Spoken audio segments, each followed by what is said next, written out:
Okay. Good evening. Welcome to Karl Marx Does the Washing Up, Where we ponder ludicrous metaphysical nonsense in the time it takes to make 5 Tesco's basic microwave meals. which is around 21 minutes. It is indeed. I'm Shy Telly. I'm Ilyas and Shy. And today is my parents' 34th wedding anniversary. They're married for 34 years. And obviously... Actually, wait, I just realised this the other day. I don't actually know the name of your parents. Oh, okay. Name. So it's disgusting. So my father's name is Sunil, which means sunshine.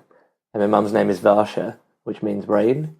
So Oh my God, sunshine and rain. Yeah, exactly. Anyway. Wait, my name means sun as well. Really? Well, light of the sun, yeah. Light. No wonder you're so egotistical. Just the light of the sun. Yeah, what about the darkness of the sun? What do you mean darkness of the sun? Yeah, so what's the light of the sun? Huh? As in that which emanates from the sun, not the sun itself. Oh, just the rays. I think it probably just means sun. Yes. But also, not sun as in the sun. the sun, just sun as in I'm a sun. And you are what emanates from that sun. Yeah. And my dad's name means father. You know. Really? And your mum's name means mother? No. Sister. Wait, okay, so I'm Sunil and Varsha. Do you know my parents' name? No, but I don't care. Yeah. No, what are your parents' names? No, it's true. Nina and Nora. Nina and Nora? Yeah. But they didn't name you beginning with N? Nuruddin and Nina. But she's also called Nafisa. I don't really understand. And they didn't name you beginning with N? Because you could have been like a family of N's? Yeah. Well, it's like Ilyas Nuruddin Jr. Ilyas is just your pseudonym. My full name is Ilyas Nuruddin Abdullah Ali Kasam. Okay. I did not know that. Do you want me to start calling you Nuruddin? What is it? Nuruddinola? Nuruddinola? Ilyas Nuruddin Abdullah Ali Kasam. Huh? Sir Ilyas. Okay, anyway, go with your story. So it's their 34th wedding anniversary. And obviously I ring them to say congratulations, blah, blah, blah, pop home for dinner later or whatever. And obviously my mum is like, thank you. But also, when are you getting married? And I'm like, I don't know. Also, she didn't say thank you. She didn't even say thank you. She just said, when are you getting married? And then obviously they made some joke about how you get shorter in prison or whatever. It's been a very long time they've been married. But they were like... you get what? Shorter time for murdering someone than 34 years. Oh, okay. Yeah. It's a generic joke. And then they were like, when are you getting married? And I was like, Mum, why are you so obsessed with me getting married? And it turns out that they think I'm lonely. And that's why they're so keen for me to get married, because they're like, you're lonely? I'm like, I don't think I am lonely. And then I was like, why do you think I'm lonely? And they were just saying, because you don't have that person to have a connection with. Yeah. Yeah, but I was like, what about Ilyas? I've got this connection with Ilyas. Do they know we have a podcast? Yeah. Yeah. They've only listened to that first episode. And my mum was like, this is nonsense. Yeah. But I thought that was really fascinating. So, like, what is loneliness? Well, I think it's interesting that there were just certain aesthetics that we associate with internal realities. Because you could be lonely and be married, right? Yeah, you can be lonely when, if you're married, and you can be, unlonely together. Yeah, exactly. Right? Yeah. It was interesting because we went to that discussion on Is Art Lonely? Yeah. With Filippo. And I don't know, I spoke to somebody else about this as well, and they're saying, this idea of showing art, when you show your work, it doesn't become lonely. Yeah, it becomes not lonely. Yeah. And the thing is, for me, I actually find that the loneliest part of art is actually showing it. Why? Because everyone judges it. I don't know, I feel like so when I'm at home alone and I'm painting, I'm alone, but I'm just completely happy. Yeah. And I'm just totally in my own... And you're content. Yeah. But then when I show the work or go to it, put it in an exhibition or something like that, then I feel maybe, I don't know, in the context of the industry or something. Yeah, I feel maybe sometimes isolated, or sometimes there's so much strange pretension around things. Yeah. And I sometimes go home feeling a bit disillusioned or lonely about something. But I never get that at home, really, when I'm painting. So there's two things there. So do you think loneliness is just an absence of being content? No. And is the reason why you're not lonely because you're in home? It's isolation. It's to do with some isolation. No, but that's solitude. Solitude is isolation, right? No. Well, no. Isolation meaning there's a disconnection between you and something else. So you feel contained within something, isolated from something else. But is it because at home you're just surrounded by your work and you don't feel lonely in that moment? But do you feel really lonely? connected in that. You feel really connected. Yeah, to myself and to some sort of like spiritual force. So you're not lonely because you're connected to yourself. Whereas when you go out and you show the work, do you feel disconnected from yourself or disconnected from the other people in the room? Both. Not to the same. I don't feel as connected to the same degree that I do when I'm making the work. And something about that feels kind of lonely. Yeah. I don't know, don't you don't agree with this sort of definition of loneliness? Well, what is your definition? This like feeling of disconnection. Yeah, like isolated from. Yeah, no. So you have this kind of. No, I know what you mean, and I feel like there are sometimes when we will go out to dinner, and maybe with a bunch of people we don't know, and then maybe we can feel like we're on the periphery of the conversation, and maybe that is quite isolating, and maybe we do feel a bit lonely in that moment due to that disconnection. Yeah. But I think in the context of art, why would showing your work make you feel more lonely than when you create it? Well, it's not. It's just because I don't know. Also, maybe the process of making is so grand, or so intense and powerful that you kind of assume that the sort of the art world kind of is an embodiment of that or a manifestation of that idea. But it's really not. It's maybe just that tension between those two. Yeah, that's very true. But then also maybe you've set the expectations too high, and then that leads to some discontentment rather than a disconnection. Yeah, maybe. But I mean, it doesn't doesn't matter. It doesn't need to be in the art context at all. But just this idea of being, I feel like you can be in solitude and connected to yourself. Yeah, that's very or true. Connected to something else, and you can be with other people and disconnected from them. But so even there's if you definitely are, a sense of. But if you are connected to yourself and to yourself only, is that loneliness? No, that's like solitude. That could be a sense of solitude. Right? Maybe if you're around other people and you're only experiencing that, then that's loneliness. Then maybe we're getting too caught up. But maybe we're getting too caught up in semantics. Maybe there is advantages to loneliness though, as well as disadvantages though. Well, for me, when you say solitude, for me, solitude is like a communion with the nothingness. Yeah. Okay, I'd agree with that. Right? So it's not actually an aloneness. No, solitude seems it's a form of communion, but it's a communion with something less tangible. Yeah, but also it's active. I feel like you're actively partaking in that communion, right?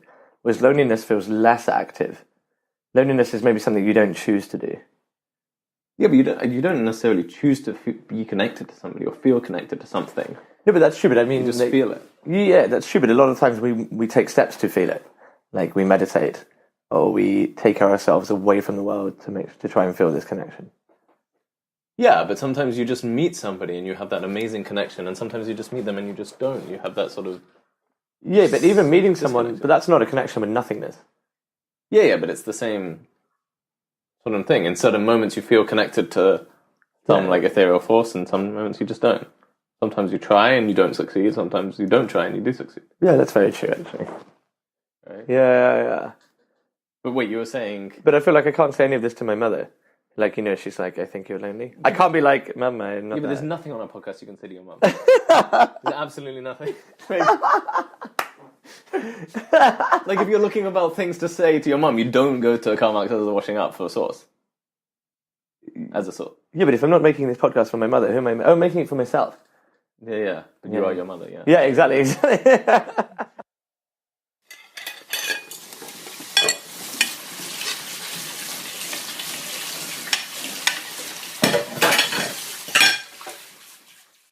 Okay, yeah, no. So your mum says, "I think you're lonely." Yeah. So your response is, "The aesthetics of loneliness do not reflect the internal reality of what is lonely." Yes, exactly. But I was trying to get to the crux of what is loneliness. Yeah, so that isolation, that sense of and I think it's the thing we fear the most out of everything. I don't think that's true. You think we fear loneliness? No, as a society. Okay. Oh, so that's why people make bad decisions and end up with people they maybe shouldn't be with. True. Yeah, out of a fear of loneliness? I think a lot. Yeah, but what is that fear though? Is it a fear of being by yourself? It might actually be governed by a fear of something else, a fear of death or something. Or a fear of no one remembering you? Or having to stare at the abyss. Oh. Stare at the emptiness of life. But life isn't that empty if you're just by yourself. Or is it? Is the whole point of life yeah, but I think that's the kind of the true fabric of reality scares people, and when they're with other people, they don't need to look at it. And when you're alone, you're kind of forced to do so. But then, and if you spend enough time alone, you look at the fabric and you might realize that the fabric is silky smooth.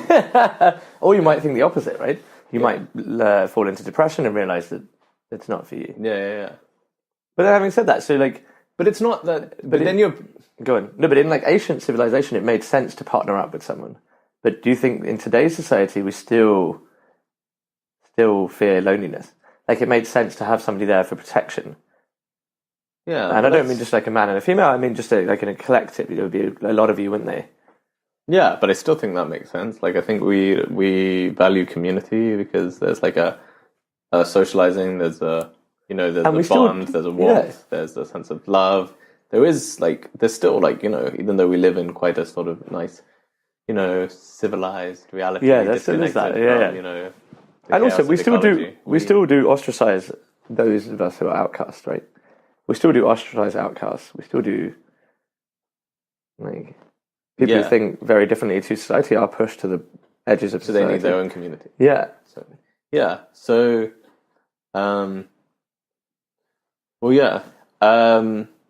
but I do think that, also having just someone, or like this idea of, a marriage or something. Firstly, like children. Yeah. I think it's like, it's not like children aren't obsolete. Yeah. Not yet. And I suppose you could never really truly be lonely if you've got a child there. I think you can. I think you can. I think we can find a way to be lonely with anything. Really? Yeah, we can. Like, we can find a way to be scared about anything. We can find a way to. Yeah, that's very true. So, how do you rationalize loneliness when you're surrounded by people? Like, and I know it's isolation, and I know it's that level of disconnection. How do we overcome that? Well, I think my answer to all this stuff is just like meditate, or just like look at things, like calm yourself and stare at things, like pay attention to things, and like like notice their forms and being, and because people's core. Well, because I think like a lot of what makes us lonely is we have the blockades, and some of them are mental blocks that just like isolate us. A lot of those blocks are based on fear. Yeah. And then we have just this idea of like, not being connected. If you like sit still and relax and, meditate and let the thoughts kind of, dissolve, or like dissolve your attachment towards those thoughts, then you start to see like holes within them, and you can glare out into the life beyond them. And when you glare out into the life beyond them, you see other people, you see everything, and you can connect to those sort of things. And that's still the same when you're alone. If you do that process when you're alone, then you feel like a communion with the nothing rather than isolation from reality and the people. So how we're saying like, so I do agree with actually all of that, and I think a lot of it's also easier said than done, especially if you're stuck in that negative space where you think you are lonely and isolated. But how we think we're in a constant state of flux. Do you think the same thing applies with loneliness? Well, yeah. Like, do we alternate between loneliness, like connected and disconnected, connected and disconnected? And also, how aware of it are we? Are you only aware of it in its peaks? Like, when you're creating art, that's when it's like a peak moment of connection. Like, are you aware of it normally, if it was just a normal level of connection? Yeah, no, it comes and goes and it flows. And I think, that's like kind of the premise of a lot of meditation, is to just actually connect to that sort of that's very true. That transience and understand. And then when you do meditate and pay attention to the fact that everything's in flux, then you can't be too upset with the loneliness, because you don't have this idea, it's like I am lonely, or like you don't identify with the notion of loneliness, because the loneliness itself will dissolve into something else. Right? Yeah. So no feeling, whatever it is, will really last for too long. Yeah, it's all transient, right? It's all transient. It's only when we identify with the feeling and then project it back onto ourselves. That's when it lasts too long. Yeah. And then the worst is when we actually build it into the architecture of ourselves. And then it's sort of, then you can like constantly associate things with like, Shy is lonely, Shy is lonely, Shy is lonely. And then it's just constantly